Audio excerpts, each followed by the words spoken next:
They were waiting. They were anticipating. And the fact is for our Christmases, we waited. We longed for something more. But you know what? They happened. But for some of these people who were waiting for God to do something, it didn't happen.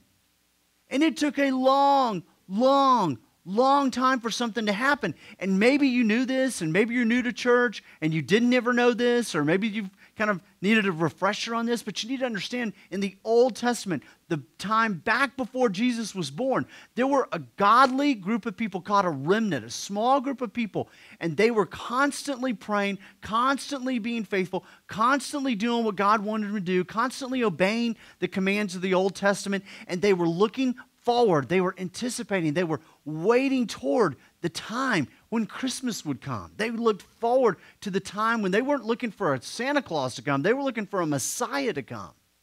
And they were waiting, and they were the small group of people, because the larger group of people in Israel in that time, you know what they did? They kind of peeled off. They kind of peeled off and did their own thing. They kind of peeled off and says, well, this is getting too long. God's not going to do anything for us. We better go do our own thing.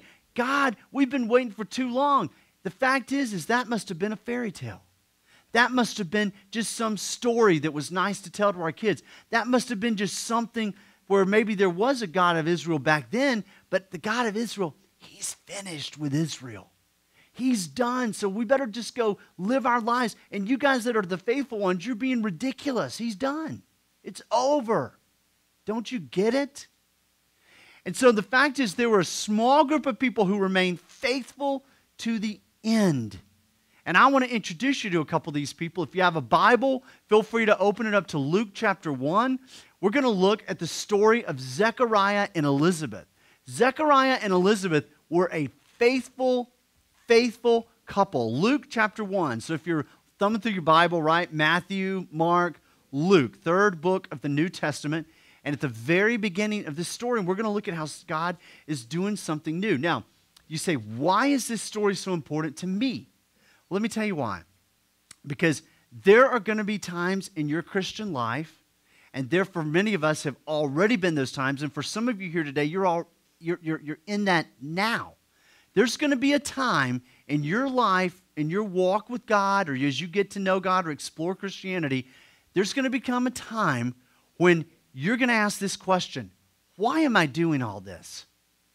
Why am I doing all this? Why is it that I continue to serve? Why is it that I show up? Why is it that I give? Why is it that I remain faithful, right? Why don't I just run away? Why don't I just throw in the towel? Why don't I just forget all this?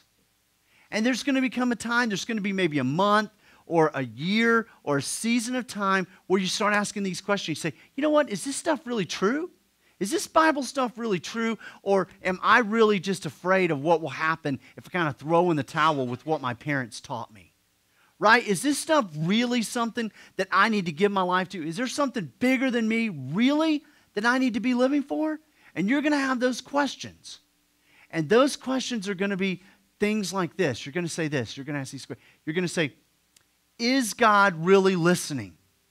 Does God really care? Is God really active? Or as Nietzsche said, is He really dead? Because you've got to answer those questions for yourself, and you might not need to answer them now, or you will need to answer them in the future. But let's just look at this story, and we'll learn more about faithfulness in the meantime.